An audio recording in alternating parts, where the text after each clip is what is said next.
இன்றைக்கி முருகீஸ் கிச்சனில் தக்காளி கொச்சி எப்படி பண்ணுறதுன்னு பார்க்கலாம் வாங்க. அதுக்கு ஒரு கடாயில் எண்ணெய் காஞ்சதுமே கடுகு வெங்காயம் சேர்த்துக்கோங்க. அதுக்கப்புறம் தேவையான அளவுக்கு உப்பு போட்டு நல்லா வெங்காயம் குக் ஆனதுமே நம்ம கட் பண்ண டொமேட்டோ எல்லாத்தையுமே அதில் சேர்த்து விட்டுறலாம்.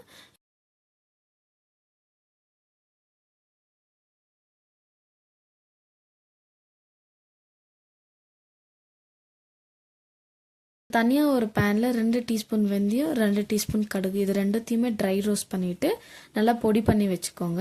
இது வந்துட்டு நீங்கள் எல்லா டிஷ்ஷுக்கும் யூஸ் பண்ணலாம். ஹெல்த்தியாகவும் இருக்கும், டேஸ்டியாகவும் இருக்கும். ப்ளஸ் ஒரு 10லேருந்து 15 பல்லு பூண்டை வந்து இடித்து வச்சுக்கோங்க.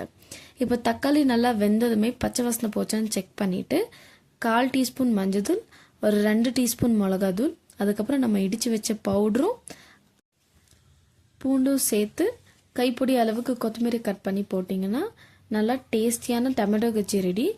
எல்லார் வீட்லையுமே டிஃப்ரெண்ட் டைப் ஆஃப் டொமேட்டோ கொச்சி வச்சுருப்பாங்க. ஆனால் இது கடைசியாக நீங்கள் பூண்டு சேர்த்து பார்த்தீங்கன்னா அதோட டேஸ்ட் அண்ட் ஃப்ளேவரும் டிஃப்ரெண்ட்டாக இருக்கும். இது ட்ரை பண்ணிவிட்டு லைக், ஷேர் அண்ட் கமெண்ட் பண்ணுங்கள். ஆல்சோ சப்ஸ்கிரைப் பண்ணுங்கள். Thank you so much for your support.